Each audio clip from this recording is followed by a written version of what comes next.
Severe weather moving through, and parts of South Florida are under a tornado watch. Let's get right over to Luke with more. Hey, Luke. Hey, guys. So what we have here is a tornado watch for all of South Florida that goes until 11 o'clock this evening.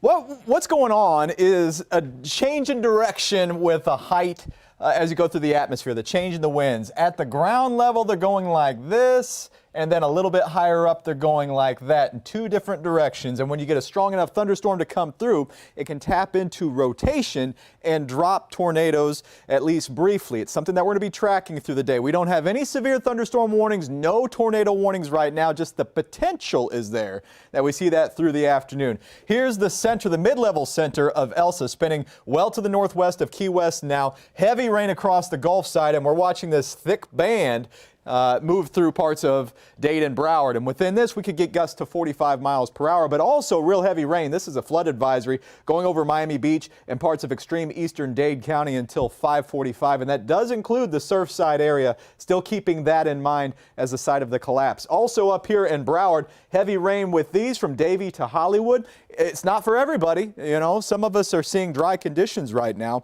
in between that line. Keys, conditions here have improved, not near the intense bands that we had earlier. This is Key West. I want to zoom in and show you that the gusts, though, still up to 52 miles per hour, still gusting quite hard, at least where we have our observation at the airport. The airport's right here. We have a reporter on the ground, Ian Margol. He's over here. He's probably going to talk about how nice it is because he's away from some of the worst of the winds coming off the Atlantic. He's going to be coming up here in a minute. Special advisory issued from the National Hurricane Center on Elsa, as hurricane hunters have probed the storm, found it stronger, now just below hurricane strength. This is not surprising, but its winds now at 70 miles per hour as it moves to the north at 9. Here's the forecast, expected to become a hurricane. The difference between a 70 mile per hour tropical storm, 75 mile per hour hurricane, it's a small difference, but it probably will become a hurricane as it moves north through the Gulf of Mexico, impacting the Gulf side of the state, making landfall possibly late tonight or tomorrow, somewhere near or north of Tampa. So I understand that we have Ian coming up. Let's see what it looks like there in Key West. All right, Luke, thank you. Tropical storm Elsa bringing strong winds and heavy rain to the Keys. That's right. Local 10's Ian Margol picks up our team coverage live from Key West. Ian, how are things out there now? So we are at the southernmost point, and as you can see, it is definitely still breezy, definitely still gusty. And as I was saying earlier, it's really a big difference between locations. Wherever you are here in Key West, it is two very different stories. So here on the coast, near the southernmost point, excuse me, it is very, very breezy, very windy.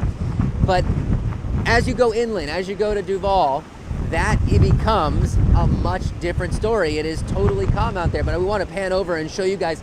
Go ahead, guys. You can go to the people that are stopping here. Sorry, we're getting soaked.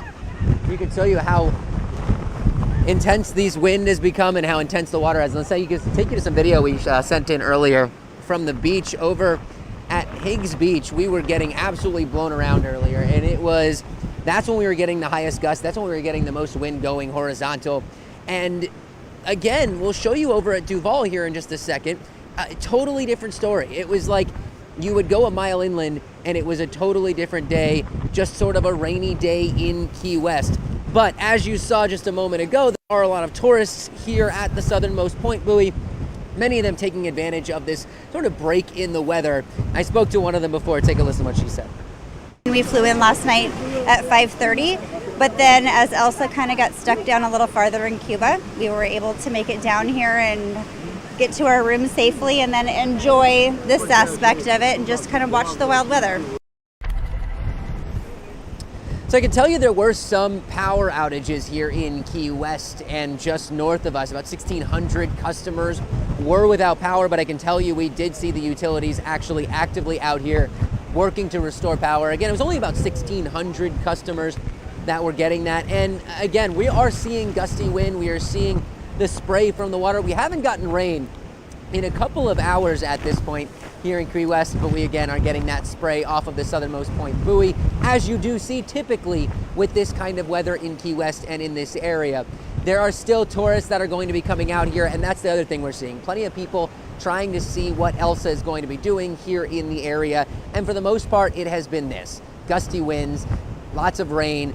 Inland, much less so. much more calm. Still some flooding on Duval Street like you normally see in rainy days, but for the most part, Elsa doing exactly what we expected it to here in Key West. For now, we are live at the southernmost point. I'm Ian Margol, Local 10 News.